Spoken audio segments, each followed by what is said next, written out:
श्रीमन नारायण लक्ष्मी नारायण। भक्तजनों, बंधुजनों, आप सभी का आपके इस चैनल ब्राह्मण देव कन्या में बहुत बहुत स्वागत है। पीपल पथवाड़ी की कहानी कार्तिक मास में कही और सुनी जाती है। स्नान व पूजा करने के पश्चात पीपल पथवाड़ी की कथा या पीपल पथवाड़ी की कहानी सुनने का विशेष महत्व माना गया है। इस कथा के श्रवण मात्र से सांसारिक पापों का नाश होता है और भगवान श्री हरि विष्णु की कृपा प्राप्त होती है। तो चलिए पीपल पथवाड़ी की कथा शुरू करते हैं। बोलिए जय श्री कृष्णा। एक गुजरी थी, उसने अपनी बहू से कहा कि तू दूध दही बेचा, तो वह दूध दही बेचने गई। कार्तिक का महीना था। रास्ते में वहां पर सब औरतें पीपल सींचने आती थी, तो वह भी बैठ गई और औरतों से पूछने लगी कि बहन तुम क्या कर रही हो। तो औरतें बोली कि हम तो कार्तिक मास में पीपल पथवाड़ी सींच रही हैं। तो उसने पूछा इससे क्या होता है। औरतों ने जवाब दिया, इसके करने से घर में अन्न धन का भंडार भरा रहता है, वर्षों का बिछड़ा हुआ पति मिलता है, सुख सौभाग्य मिलता है। उस गुजरी ने कहा कि तुम तो पानी से सींच रही हो, मैं दूध दही से सींचूंगी। उसकी सास रोज कहती कि तू दूध दही बेचकर पैसे लाकर दे। तो उसने कहा जब कार्तिक का महीना पूरा हो जाएगा तब सारे पैसे एक बार ला दूंगी। और कार्तिक का महीना पूरा हो गया।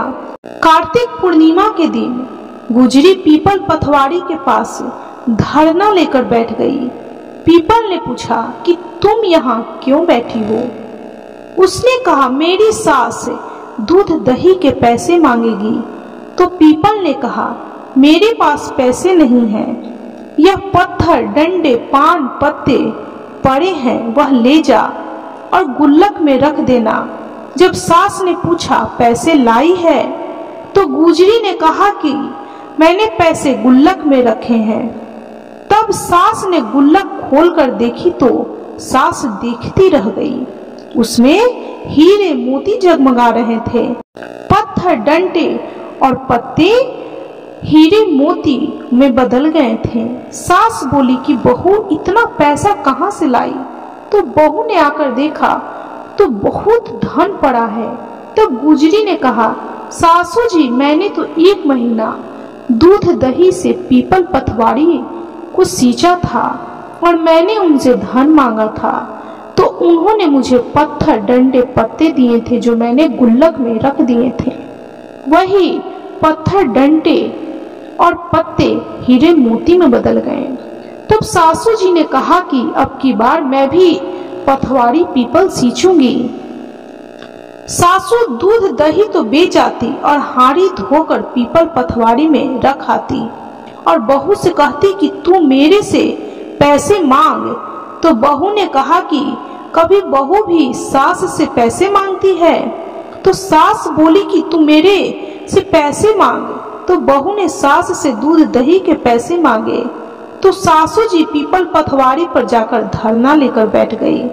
तो डंडे पत्ते पान भाटे उसे भी दिए और कहा कि गुल्लक में जाकर रख दे। फिर बहू ने खोलकर देखा तो उसमें कीड़े मकोड़े चल रहे थे। गुजरी ने सास से कहा यह क्या है।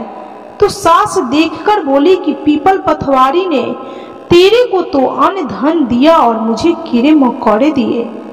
तब सब बोले कि बहू तो सत्य से सींचती थी और सासू जी धन की भूख से सींचती थी। इसलिए हे पथवाड़ी माता, जैसे आपने गुजरी के बहू को दिया वैसे सब को देना। उसी तरह से घर में धन धान्य संपत्ति सुख वैभव देना और जैसा उसकी सासू माँ को दिया वैसा किसी को मत देना। इस प्रकार पीपल पथवाड़ी व्रत की यह कथा संपन्न हुई। तो बोलिए पीपल पथवाड़ी की जय, माँ तुलसी की जय, समस्त देवी देवताओं की जय। भक्तजनों बंधुजनों, आपको यह कथा कैसी लगी कमेंट जरूर करें। यदि आपको यह कथा अच्छी लगी हो तो प्लीज वीडियो को लाइक कीजिए। यदि चैनल पर नए हैं तो कृपया चैनल को सब्सक्राइब करना बिल्कुल भी ना भूलें और कमेंट में जय श्री कृष्णा, श्री राधे कृष्णा, जय माँ तुलसी अवश्य लिखें।